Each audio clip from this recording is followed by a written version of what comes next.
Okey, tuan-tuan dan puan-puan, kita sambung kembali ya perbincangan kita, yang mana kita akan pergi ataupun kita akan melihat kepada satu garis panduan yang telah dikeluarkan oleh pihak Suruhanjaya Koperasi Malaysia, kalau dulu dikenali sebagai Jabatan Pembangunan Koperasi, yang mana etika koperasi ini atau dikenali sebagai Etikop ini telah dikeluarkan pada tahun 2004 sejajar dengan Pelan Integriti Nasional yang mana bermatlamat untuk memantapkan etika serta membudayakan integriti di kalangan masyarakat koperasi. Jadi di sini saya akan kongsi sama-sama dengan tuan-tuan dan puan-puan apa yang terkandung di dalam Etikop ataupun kod etika koperasi. Jadi saya rasa tuan-tuan boleh download daripada website Suruhanjaya Koperasi MKM untuk melihat kandungan di dalam Etikop ataupun etika koperasi ini, kod etika koperasi. Jadi kalau kita lihat di sini, apakah matlamat Etikop itu sendiri Jadi mungkin saya boleh baca untuk makluman tuan-tuan dan puan-puan, yang mana matlamat Etikop ni adalah untuk meningkatkan kualiti pengurusan dan hala tuju koperasi dalam prestasi perniagaan. Kemudiannya yang keduanya adalah mencapai tahap accountability yang tinggi di kalangan anggota lembaga. Ketiganya, menggalakkan keterbukaan dan ketulusan dalam hubungan antara anggota dengan anggota lembaga. Dan yang keempatnya adalah mempergiatkan penglibatan dan keanggotaan koperasi. Jadi untuk makluman tuan-tuan dan puan-puan juga yang mana Etikop, pematuhan Etikop ni adalah berbeza kerana dia bukanlah merupakan dokumen perundangan yang mesti diikuti, yang mana koperasi adalah secara sukarela dan orang kata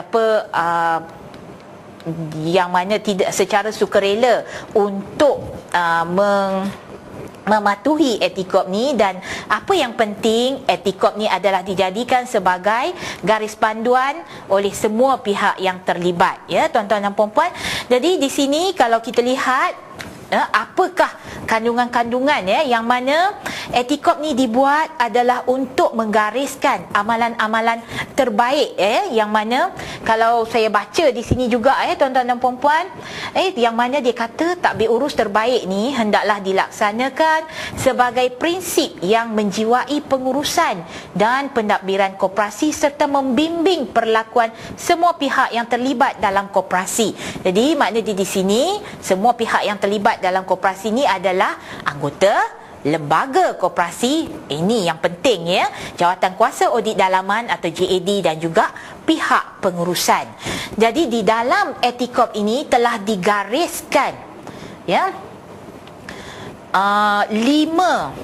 kalau saya kata di sini 5 garis panduan di dalam Etikop ataupun prinsip yang saya boleh katakan di sini 5 prinsip yang mana setiap prinsip-prinsip ini mempunyai maksud-maksudnya yang perlu kita fahami. Okey, kita pergi yang pertama dahulu iaitu yakin dan komited untuk mendukung prinsip koperasi.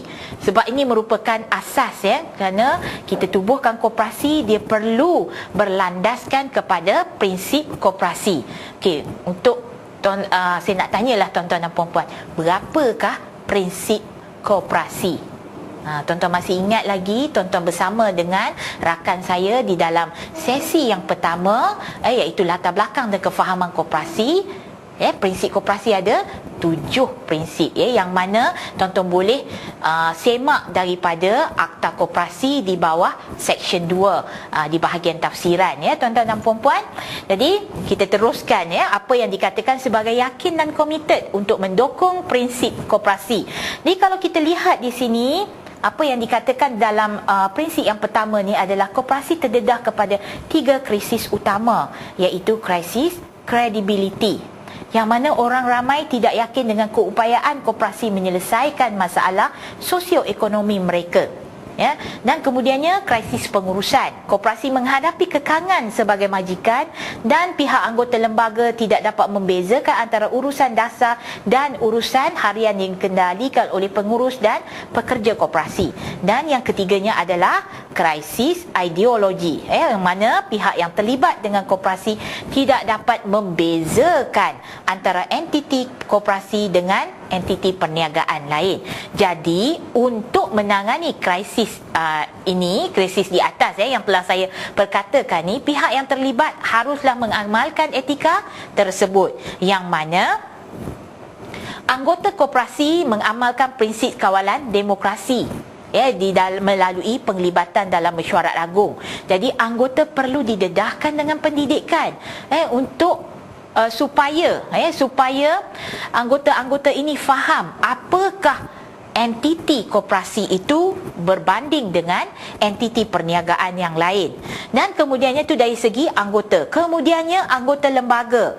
Anggota lembaga berusaha menyediakan produk dan perkhidmatan berkualiti yang diperlukan oleh anggota dengan harga yang berpatutan. Jadi di sini anggota lembaga perlu faham produk dan perkhidmatan perlu disediakan mengikut keperluan anggota, bukan ikut suka hati lembaga apa nak disediakan. Jadi dia kena tahu apakah keperluan anggota. Kemudiannya anggota lembaga dan pengurusan koperasi meningkatkan keupayaan dalaman koperasi dan mengamalkan sikap berdikari, berdiri di atas kaki sendiri. Sebab itulah matlamat utama penubuhan koperasi. Bukannya kita nak meminta-minta, tapi kita perlu berdikari. Dan kemudiannya semua pihak yang berurusan dengan koperasi memahami dan menghormati prinsip koperasi. Itu adalah sebahagian daripada prinsip yang pertama, iaitu yakin dan komited untuk mendukung prinsip koperasi. Kemudian kita pergi kepada prinsip yang kedua atau nilai yang kedua, yang mana yang kedua ni ada disebutkan di sini adalah bertindak dalam batasan dan kawalan perundangan. Yang mana kita faham perundangan koperasi ni apa yang berkaitan dengan perundangan koperasi. Tuan-tuan pun dah pergi ataupun dah dijelaskan tentang hierarki ataupun struktur perundangan koperasi. Kita tahu struktur yang paling ataupun lapisan di atas sekali adalah akta koperasi. Kemudiannya yang mana kita tahu akta koperasi adalah menggariskan secara umum perkara-perkara yang terkandung di dalamnya. Kemudian diperjelaskan atau diperincikan di dalam Peraturan Koperasi 2010 dan daripada semasa ke semasa Suruhanjaya mempunyai kuasa melalui Seksyen 86 mengeluarkan garis panduan, arahan dan juga perkeliling berkaitan dengan peningkatan pengurusan dan pentadbiran koperasi kepada gerakan koperasi. Dan yang keempat, lapisan yang keempat iaitu undang-undang kecil koperasi, dan akhirnya berkaitan dengan aturan koperasi, yang mana lembaga perlu menyediakan aturan koperasi bagi setiap aktiviti yang dijalankan. Jadi di sini lembaga perlu bertindak dalam batasan dan kawalan perundangan. Jadi saya rasa dua nilai-nilai ini adalah amat penting, yang mana yang pertama kita perlu yakin dan komited. Maknanya kita komited, kita tahu apa kita nak buat bila kita menganggotai koperasi. Yang mana kita perlu mendukung ataupun menyokong prinsip koperasi itu sendiri, yang mana terdiri daripada 7 prinsip utama. Dan yang keduanya adalah bertindak dalam batasan dan kawalan perundangan. Sebagai lembaga, batasan dan kawalan keuangan, tuan-tuan pun dah tahu, lembaga tertakluk di bawah Seksyen 44 dan 45, dan sebagai anggota dia adalah terikat dengan undang-undang kecil koperasi, tuan-tuan dan puan-puan. Jadi kita akan teruskan selepas ini untuk nilai-nilai yang seterusnya,